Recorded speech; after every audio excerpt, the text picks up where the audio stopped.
On today's AI Roundup, we're asking the question, would you preserve your loved ones in resin?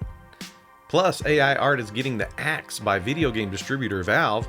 AI bots are ready to start taking your phone calls. And are we living through a fourth industrial revolution thanks to generative AI technology?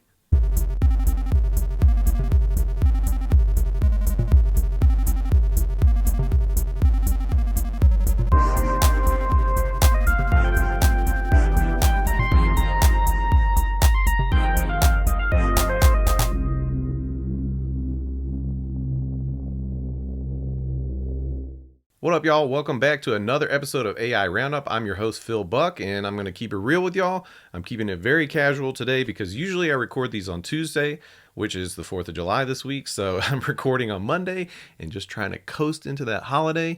A weird week with a holiday and on a Tuesday. I don't know what that's about, but anyway, that's not to skirt over the fact that we have a ton of stuff going on here at the MSP Media Network that we've been working on. Some of those I want to share with you right now before we get into our stories for today.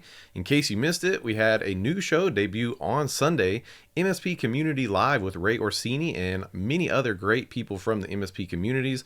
Also on Thursday, we got two events coming for you. On July 6th at 10 a.m. Eastern, we have an MSP Dispatch special report on ethical marketing featuring Megan Killian. And also later in the day at 5 p.m. Eastern, another installment of Pitch It, the vendor spotlight for Zen Contract and Get Cambium. All right, we got a couple of stories that are really exciting stuff that I've been waiting to talk about for quite a while. So let's jump into our actual impact segment of the show.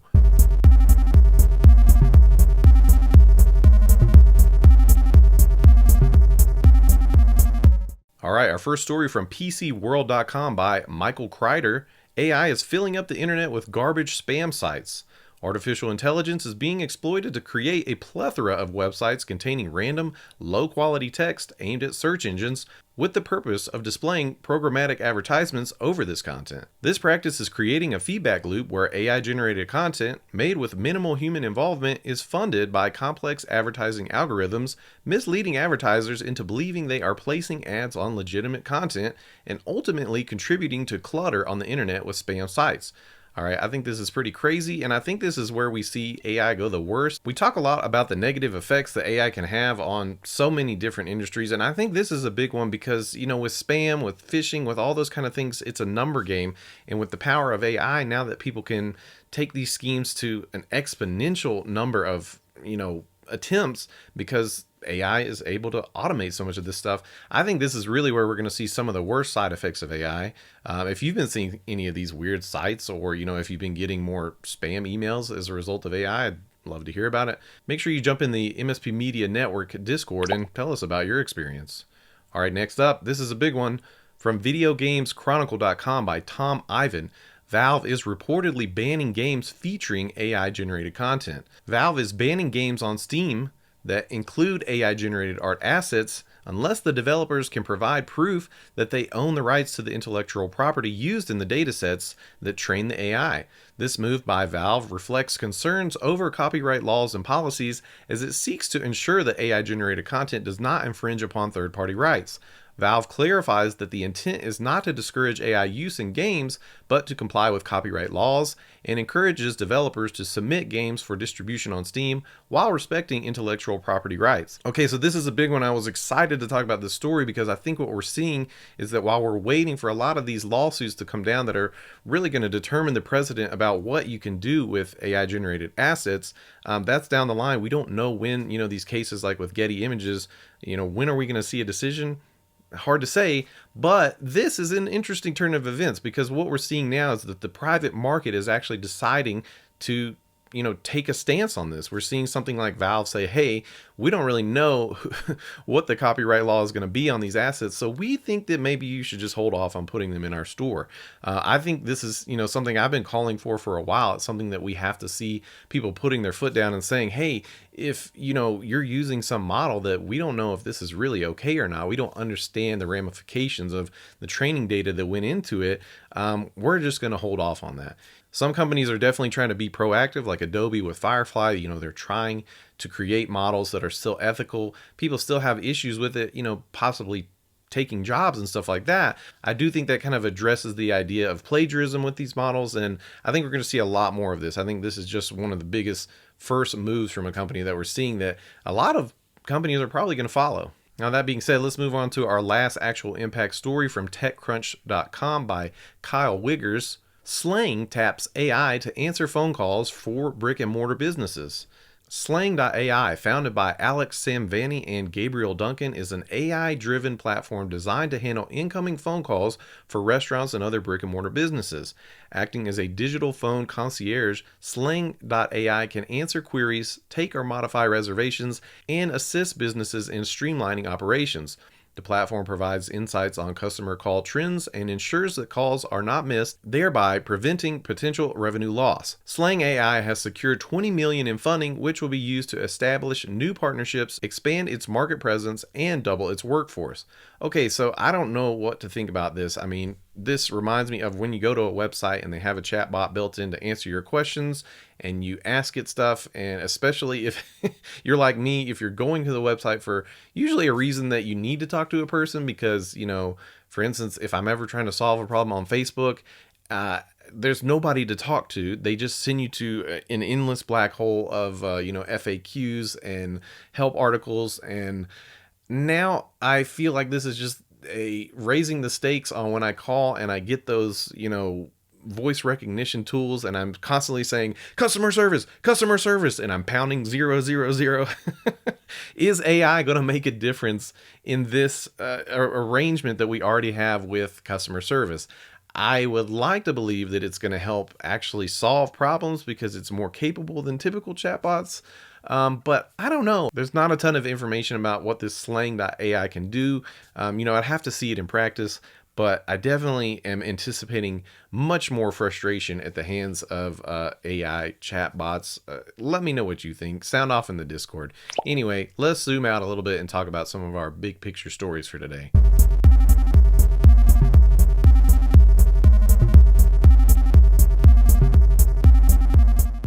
All right, from CNBC by Sheila Chang, AI is not all hype. It's the fourth industrial revolution playing out, says Wedbush's Dan Ives. Dan Ives, an analyst at Wedbush Securities, considers the advancements in artificial intelligence as part of a fourth industrial revolution, likening it to the dawn of the internet in 1995. He believes that AI is a transformational technology and predicts an incremental investment of $1 trillion in AI over the next decade. He suggests that the surge in AI technology, backed by substantial growth in companies like Nvidia, is not all hype, but a fundamental shift that will shape the technology sector for the next 20 to 30 years.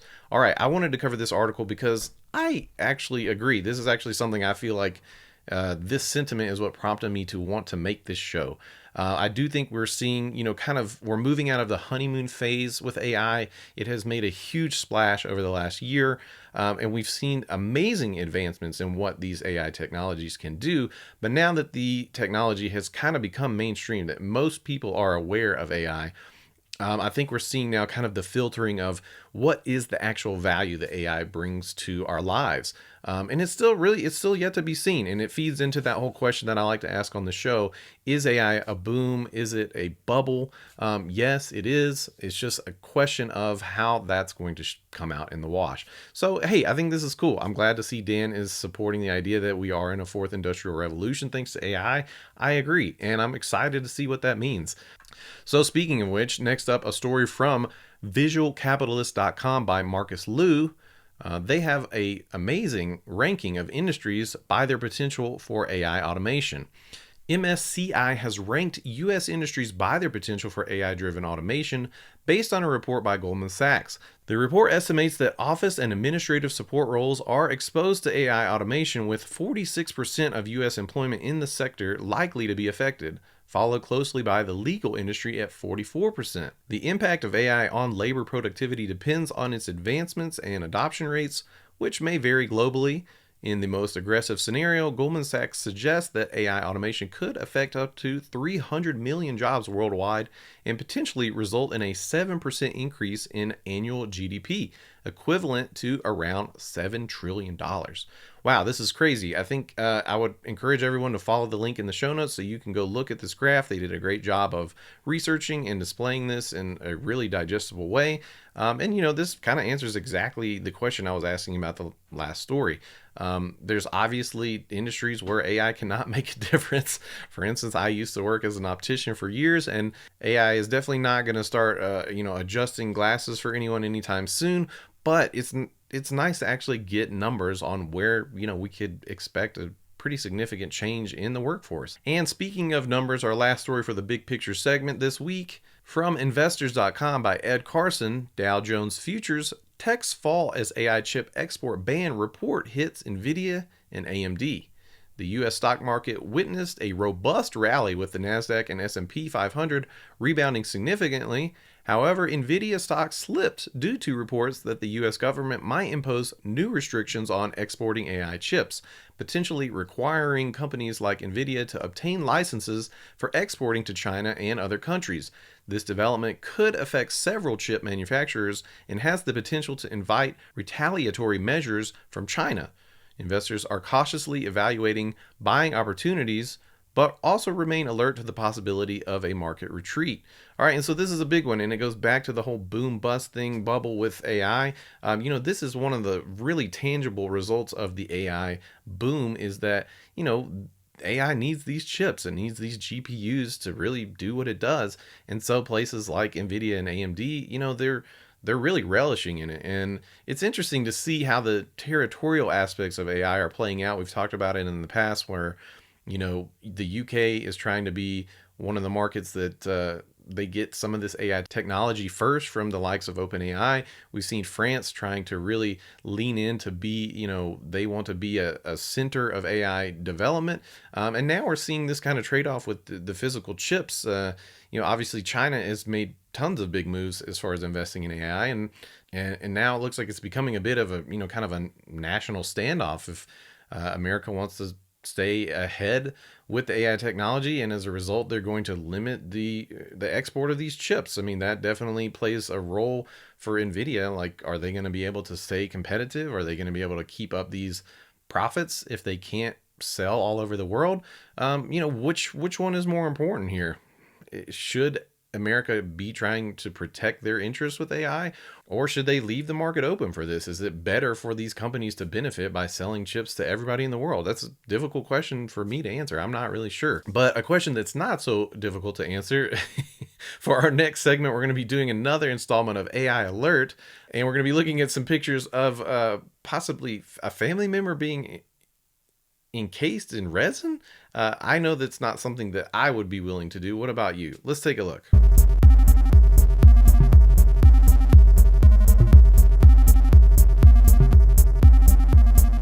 All right, for AI Alert, I've got two stories I want to touch on, and I've already teased one, but before we get to that, from petapixel.com by Pasela Bandera, artists banned by Midjourney over fake photos of cheating politicians. Photos is in quotes here. Los Angeles-based artist Justin T. Brown created AI-generated images of politicians like Donald Trump, Barack Obama, and Joe Biden in compromising situations to highlight the potential dangers of AI in creating realistic fake content that could be used maliciously. He posted the images on the Midjourney subreddit, which led to his ban from Midjourney shortly after the images gained traction on Reddit. Brown aimed to spark a conversation about the risk of AI-generated content, especially in the context of disinformation and blackmail. Okay, so this is something that's been talked about a lot, especially with a election season coming up not too far in the future. People have said that AI is going to wreak havoc with, misinformation, and here it is. We're seeing it exactly what they're talking about. Now, having read the article and looked into it a little bit more, I don't really give Justin T. Brown as much credit as he wants to take for trying to, spark the conversation. I think really this just to me looks like more clout chasing that we've seen with stuff like the pictures of the Pope and the big puffy jacket. I don't think there's like a real deep dive as far as the ramifications of what these images can do. I think it's pretty easy to debunk them. They don't look particularly believable in my case, but that's again from someone that is used to looking at AI generated images. But hey, for the AI alert segment that we're doing here, I like to bring these things to your attention just in case you may have gotten fooled by them. If you did, well, I don't really know what to say. Like, just look a little harder. Speaking of which, this one killed me. This one has been going around for a couple of weeks now. I don't know if you guys have seen it in that time, but I almost didn't cover it for the show, and I decided, you know what, this is just perfect. We got to bring it up. Grandmother preserved in resin. All right, we're going to be looking at a fact check from sportskeeda.com. An image of a grandmother encased in resin, initially shared by a user named Chris Raygun on Twitter, went viral, but was later revealed to be fake. Surprise, surprise. It was created using Photoshop or AI tools. Nobody's really sure, but that's what they think. The image sparked humorous reactions and discussions online. A similar image of a dog encased in resin had been shared earlier by Kelly Port, a visual effects supervisor. The creators manipulated the images using AI generation tools in Photoshop as part of a lighthearted joke. Now, I saw this image going around completely without any ironic takes about it.